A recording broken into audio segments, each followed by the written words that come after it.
নমস্কার বন্ধুরা, আপনাদের আরও একবার স্বাগত জানাই পাবলিক ভিউ কলকাতাতে। বন্ধুরা, আজকের এই ভিডিওটিতে আইপিএল নিয়ে কিছু আপডেট দেবো।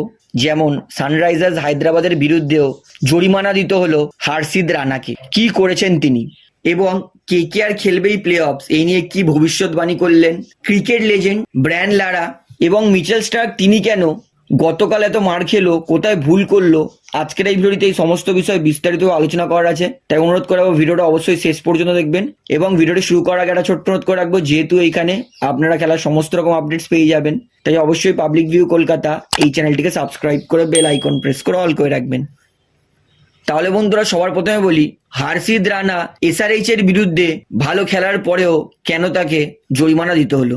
তো গতকাল আমরা সবাই দেখেছি হার্ষিদ রানা তিনি কিন্তু আউট করার পর ময়াঙ্ক আগারওয়ালকে ফ্লাইং কিস দিয়ে সেন্ডিং অফ গেস্টার দেখিয়েছিলেন। এটা আইপিএল এর রুল 2.5 ব্রেক করার জন্য হার্ষিদ রানাকে 10% ম্যাচ ফি দিতে হবে। এবং কেকেআর ম্যাচ জেতার পরে হার্ষিদ রানা কিছু একটা করেছিলেন, যার জন্য হার্ষিদ রানাকে আরও 50% ম্যাচ ফি কাটা হচ্ছে। তো ম্যাচ জেতার পর হার্ষিদ রানা কি করেছিল সেটা অতটা ভালো করে লক্ষ্য করিনি, তবে টোটাল 10% এবং 50% ইজ ইকুয়াল টু 60% ম্যাচ ফি দিতে হবে হার্ষিদ রানাকে আইপিএল এর নিয়ম ভাঙার জন্য। অর্থাৎ ভালো খেলেও হার্ষিদ রানা তার আচরণের জন্য কিন্তু তাকে জরিমানা দিতে হচ্ছে। তবে বলে রাখি, যদি কেকেআর এর 60% ম্যাচ ফি কাটা হতো তাহলে কিন্তু সেটা 12 লক্ষ টাকা হতো। যেহেতু কেকেআর এর দিতে হবে না, শুধুমাত্র হার্ষিদ রানাকে দিতে হবে, সেই কারণে কিন্তু 1 লক্ষর কাছাকাছি জরিমানা দিতে হবে হার্ষিদ রানাকে এসআরএইচ এর বিরুদ্ধে আইপিএল এর নিয়ম ভাঙার জন্য। তো এটাই হচ্ছে হার্ষিদ রানার তার জরিমানা দেওয়ার কারণ। তো আমি বলে রাখি, কিন্তু রিসেন্টলি বিরাট কোহলি তিনিও কিন্তু সেন্ডিং অফ গেস্টার দেখিয়েছিলেন, কিন্তু বিরাটকে কোনো জরিমানা দেওয়া হয়নি, হার্ষিদ রানাকে জরিমানা করা হচ্ছে।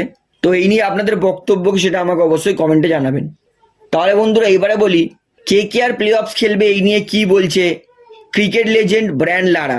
রিসেন্টলি কোন কোন দল প্লে অফস খেলবে এই নিয়ে কিন্তু ভবিষ্যৎবাণী করার সময় ব্রায়ান লারা তিনি কলকাতা নাইট রাইডার্স দলের নাম নেন।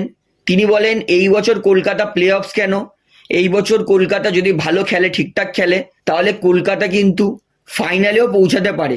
এইবারে কলকাতার কাছে সব থেকে বড় অস্ত্র হচ্ছে কলকাতার কাছে ভালো ভালো ভারতীয় প্লেয়ার আছে।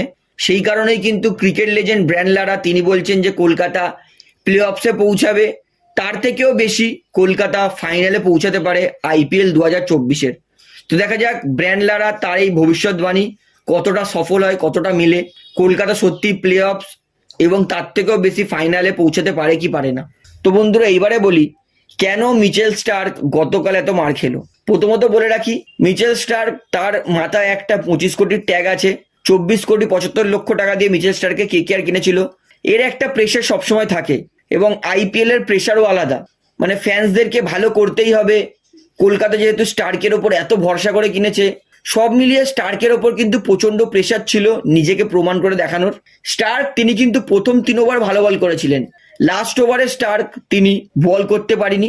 তার অন্যতম কারণ হচ্ছে, আমরা সবাই জানি স্টার্ক তিনি কিন্তু অত ভেরিয়েশন করতে পারে না। মানে যেমন বলি, আইপিএল এর অন্যান্য বোলার যেমন মুস্তাফিজুর রহমান, ডোয়েন ব্রাভো, এরা কি ছিল শেষ ওভারে ভেরিয়েশন করতো, একটা স্লোয়ার মারতো, একটা জোরে করতো, একটা অফ কাটার মারতো। এত কিছু ভেরিয়েশন মিচেল স্টার্কের কাছে নেই। মিচেল স্টার্ক নয় স্লোয়ার করবে, নয় ইয়র্কার করবে, নয় বাউন্সার করবে। তো একটা বাউন্সার করেছিল স্টার্ক, সেটাতে 6 লেগে গেছে, তাই স্টার্ক আর বাউন্সারের চেষ্টা করেনি। একটা ইয়র্কার করার চেষ্টা করেছিল স্টার্ক, সেটাতে 6 মেরেছে সাইবাজ আহমেদ, তাই আর ইয়র্কার চেষ্টা করেনি। আর 2টো লেন্থ বল করেছিল, তার মধ্যে একটা পেসে করেছিল, সেটাও 6 খেয়েছে, আর একটা স্লোয়ার করেছিল, সেটাতেও 6 খেয়েছে। অর্থাৎ কালকে কিন্তু 4 রকম ভেরিয়েশন করেছিল স্টার্ক, কিন্তু একটাতেও সফল হয়নি। সেই কারণে কিন্তু স্টার্ক লাস্ট ওভারে এত মার খেয়েছে।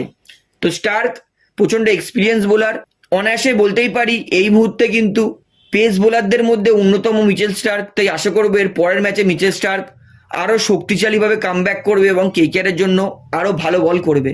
তো মিচেল স্টার্কের জন্য আরো বেস্ট অফ লাক, যাতে তিনি কেকেআর এর জন্য ভবিষ্যতে আরো বেটার বল করেন, কারণ তার থেকে কিন্তু আমাদের আশা অনেক বেশি আছে। একটা ম্যাচ খারাপ যেতেই পারে, সেটা ভুলে স্টার্ককে কিন্তু আরো বেটার করতে হবে কেকেআর এর জন্য। তো এটাই ছিল স্টার্কের গতকাল শেষ ওভারে মার খাওয়ার কারণ। আশা করি সমস্তটা আপনারা বুঝতে পেরেছেন। তো ভিডিওটি আমি এখানে শেষ করছি। ভিডিওটি ভালো লাগলে অবশ্যই লাইক করুন, কমেন্ট করুন, শেয়ার করুন এবং বন্ধুরা চ্যানেলটি তারা নতুন আছেন সবাইকে একটা অনুরোধ করবো, তারা অবশ্যই পাবলিক ভিউ কলকাতা এই চ্যানেলটিকে সাবস্ক্রাইব করে বেল আইকন প্রেস করে অল করে রাখবেন। ধন্যবাদ।